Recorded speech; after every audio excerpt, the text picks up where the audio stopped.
नमस्कार सगळ्यांना। भीमा नदीचं पाणी 3 किलोमीटर बॅकवॉटर सगळ्यांच्या शेतात आलेलं आहे।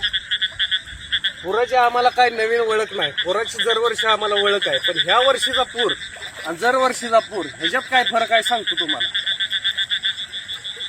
दरवर्षी ह्या ऊसाच्या वाढी भरपूर झालेल्या असतात, त्यामुळे जरी ऊस पाण्यात बुडून गेला तर एवढं ऊसाचं नुकसान होत नाही, पण ह्या वर्षी सगळं नुकसान होणार आहे। कारण का उन्हाळ्यात लाईटी बंद केल्या, ऊसाची वाढ झाली नाही, ही जर पाण्याखाली ऊस बुडला सगळं जळून जातं, ह्याच्यात काय सुद्धा राहत नाही। त्या जयकुमार गोरेला इथल्या इकॉनॉमी, सोलापूर जिल्ह्यातल्या इकॉनॉमी कशी चालती ह्याच्याबद्दल काही ज्ञान नाही, ते आलंय बाहेरनं महाराण भागातनं, त्याला इथली अवस्था काय माहित आहे। सोलापूरला पाणी द्यायच्या नावाखाली भीमा नदीच्या काठच्या सगळ्या लाईटी तुम्ही उन्हाळ्यात बंद करता, आणि ह्या पावसाळ्यात आम्हाला ही दानाला जावं लागतं। आम्हाला काय पूर नवीन नाही, आम्हाला पुराची सगळी माहिती आहे। ही 3 किलोमीटर पर्यंत भीमा नदीपासून जर अंतर जर पाण्यात जात असेल तर सगळ्या बाजूने किती ऊस पाण्याखाली जात असेल, किती शेतकऱ्यांचं नुकसान होत असेल।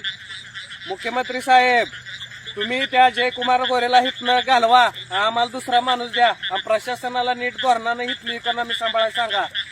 नाही ती फालतू लोक बोकाडे आणून बसवली, ती राजकीय मुद्दा नाही, ही सर्वसामान्य शेतकरी बोलतोय।